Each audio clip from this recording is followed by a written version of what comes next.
రాదు విని పెట్టరాదు. గసంటి ముఖ్యమంత్రి ఇవాళ మనకు దొరికినాడు. అందుకే నా అందరితో నా ప్రార్థన, ఉద్యోగ మిత్ర సర్కారు పోయింది, కార్మిక మిత్ర సర్కారు పోయింది, ఇలా కార్మికుల్ని వేధించే సర్కారు వచ్చింది.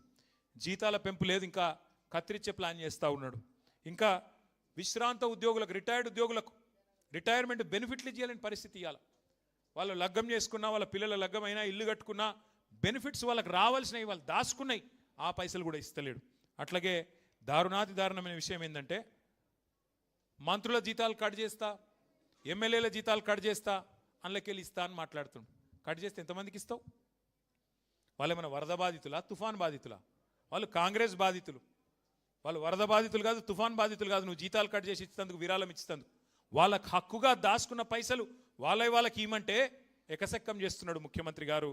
అందుకే ఆలోచించమని నేను కోరుతా ఉన్నా. కాంగ్రెస్ వాళ్ళు అయినా కూడా మీరందరూ కూడా ఆలోచన చేయాలి.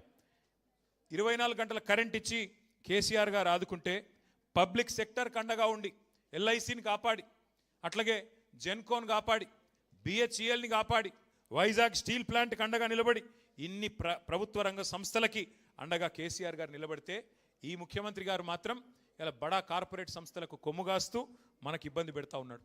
సింగరేణిని చూడండి, ఒక ఎగ్జాంపుల్ మీకు. సింగరేణిని కేసీఆర్ గారు బ్రహ్మాండంగా కాపాడితే, ఈ ముఖ్యమంత్రి గారు వచ్చిన తర్వాత దాన్ని అమ్మేసే ప్రయత్నం చేస్తూ ఉన్నాడు.